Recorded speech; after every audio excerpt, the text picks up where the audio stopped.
Today we're going to present to you the incredible story of Dracula, a cunning vampire concealing his true nature known by his many murders. Yes, you heard, murders. He is a murderer killing people to drink their blood. Let me introduce to you the Count Dracula. Well, actually, the real Count doesn't look like this. Nope, still not this one. Next. What? It was him. Go back. Yeah, this is the real one, the real Count Dracula. Wait, what? Anyways, can I continue my story? Of course, please proceed. Great.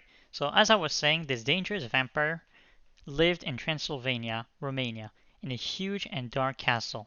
It was on top of a hill, lost in a scary forest where wolves and crows lived and where no one dared to go.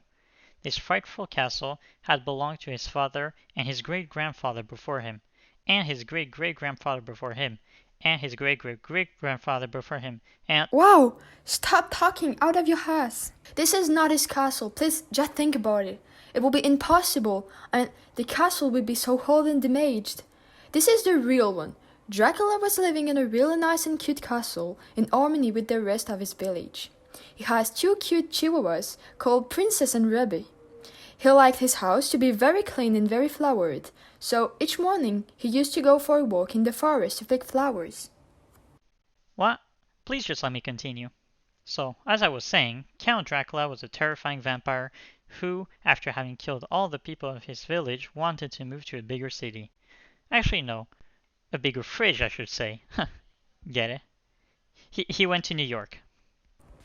Really? Oh my god, that's horrible! Why do we have killed them all? No. He moved to New York because his night in club moved there. Are we talking about the same Dracula? No, I don't think so. Well, let me tell you the true story of Dracula. After arriving in New York City, he found a small house full of flowers that he found magnificent. He really liked this new city and loved to work in Central Park. However, one day while going to the florist, he saw a poster advertising a karaoke in a club not far from his home. He loved to sing, so in the evening he went to the club and sang all night long. While performing the song Shallow by Lady Gaga, his favorite one by the way, his eyes crossed those of Jonathan Archer, a nice-looking boy who would make the Count dream. They looked at each other for a long time, and it was love at first sight. However, the young Jonathan, madly in love with Dracula, he was supposed to get married a few weeks later to Mina, the daughter of a very rich lawyer.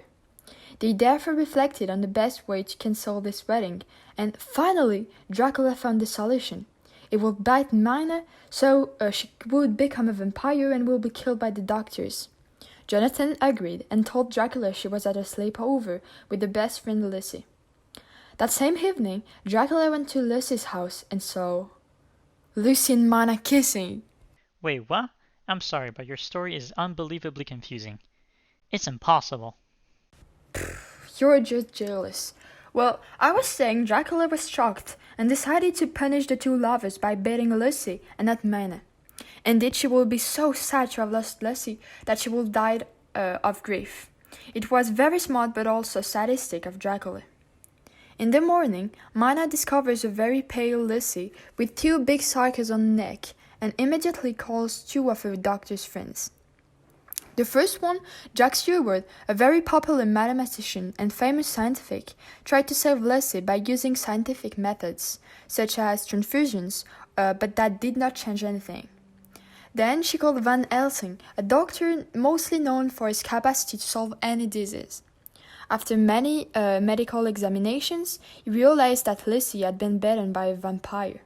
He therefore tried to save her by using garlic flowers, crucifixes, or even stakes, but nothing worked. Shortly afterwards, Lucy died. The doctors were not able to save her. As a good doctor, Van Helsing had to call the police, who investigated and convicted Jonathan. Dracula tried to save him, but his lover was so well guarded that even by using his superpowers, he failed to save him. He was so sad that not being able to die, he fell asleep in a very, very long.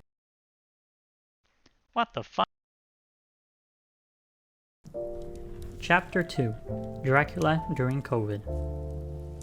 This is the story of a lone Dracula during COVID.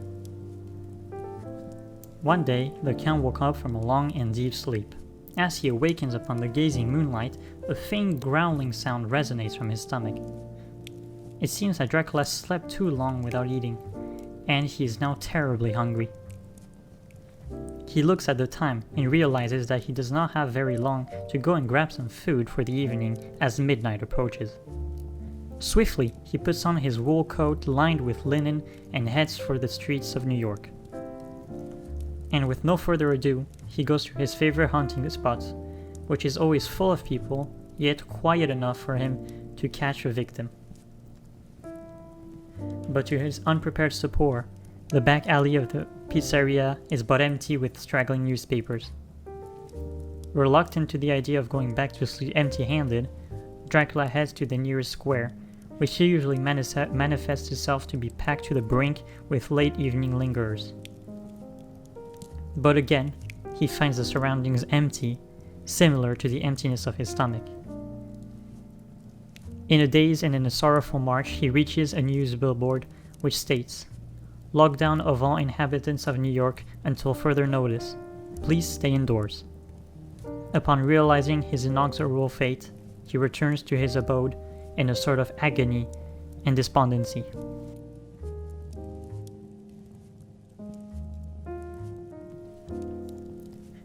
The Count admires his imminent victims, which have a blue cloth covering their face.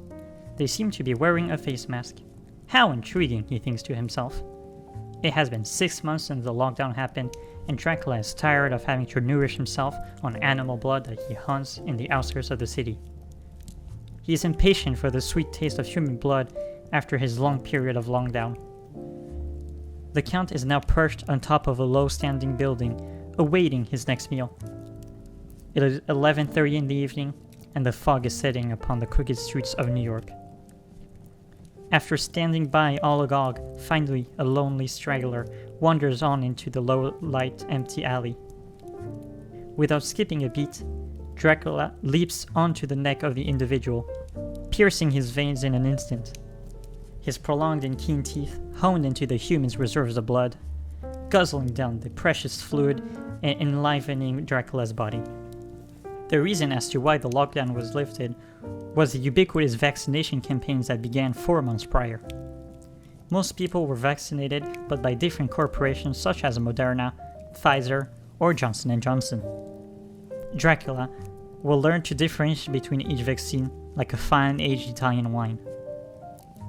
As the blood is siphoning into Dracula's mouth, he can taste the exquisite flavor of a multi-million-dollar company benefiting from the world's crisis. Here, he tastes the splendid Moderna injection. Perhaps he believes that this human was on their 3rd dose. Again, enriching the greedy company that urges the necessity of a 3rd dose. Dracula unhooks his teeth and releases the inanimate body of this older man. He feels that strength re-entering his body, and he is triumphantly joyful to be able to hunt for sustenance in peace again. The long-lived Count gets to see a new era of his existence in this modern society.